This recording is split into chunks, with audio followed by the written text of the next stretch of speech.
de ser el malo, ¿no? Literalmente has hecho lo contrario de lo que haría un superhéroe.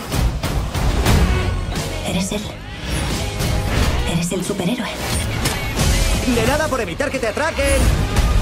Soy Batman. ¡A por él, Batman! ¿Cuántos años tienes? Básicamente 15. Well, my first question is, how did you manage on set to keep the grown-up, the mature mood surrounded by all those kids and grown-up kids and all this childish? I had to make a conscious decision to do that. That's a really good question, because what I said that the kids did for me on set was they reminded me to have fun. Because sometimes these films, they can be quite grueling, you know, the fight sequences, and they can take a long time, and the camera work takes a long time to set up. So I felt that the kids reminded me to have fun with the process. But on the other hand, I wanted to make sure that when the scenes came where I had to terrify them, that they didn't just think of me as, that's not Dr. Sivana, that's just Mark, and he's great, you know. So I did keep a little bit of distance.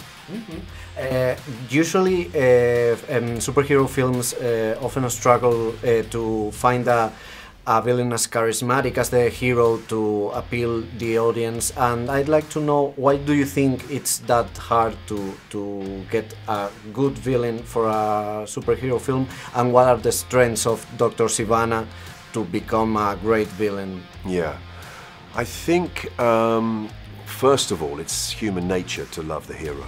You love the good guy's doing great stuff, and especially in our movie, he's so funny and he's adorable, so, you know, already you've done all of the work there and you love them. Villains, I think, you know, obviously they're doing nasty things, so it's more difficult to like them.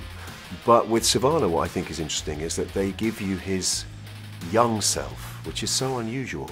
Certainly to open the movie with the backstory of the villain is very unusual, but I think maybe David Sandberg, you know, and his horror background means that he's much more comfortable with the dark side of things. So with Sivana, I think I'm really lucky that you have a bit of backstory for him, so there might be at least a little bit of sympathy or understanding for why he behaves the way he does, because he's been bullied as a child.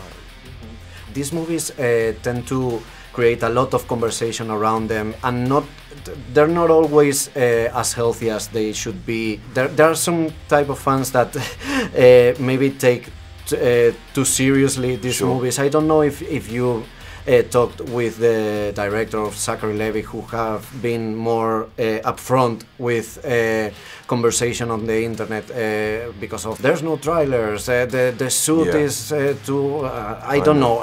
What do you think about that, about this type of unhealthy approach of some type of fans? Well, I think the internet breeds basically many unhealthy approaches. I was just talking about it this morning, how, you know, it's a forum for people to be nasty in a way they probably wouldn't be if you actually met those people. You can hide behind the internet. So I think, you know, fans, some of them are really invested in this stuff. You know, they really believe it and they own it and it's theirs. So they're very suspicious of anything that's being done by people that they suspect aren't fans. David, luckily, you know, he has his website and he comes from the internet. His success, basically, Zach described him as a sort of directing Justin Bieber, you know. He comes from the internet. So he's in touch with all of that stuff, and he's in touch with the fans, and throughout the film there are Easter eggs which are placed there by a director who really knows the genre he's dealing with. And as far as, you know, waiting for the trailer to come out and stuff, it's a shame that people get impatient, but impatience seems to be the way of the modern world, whether you're driving in traffic or whether you're dealing with people emailing, you know, and not replying. So people have just become more impatient in life, and I think it's no accident that some fans got upset that the trailer didn't come out when they wanted it to. But, you know, I think they wanted to make sure that when they did release something, it was good, because I think part of the problem with Green Lantern that I did was it was released too early and the CGI wasn't finished. And that started a little conversation about how terrible the CGI was going to be, and there was already a negative atmosphere when the film came out. But with this, I think they've done the right thing, and it seems to me to be wholly positive, so that's good. Caballeros.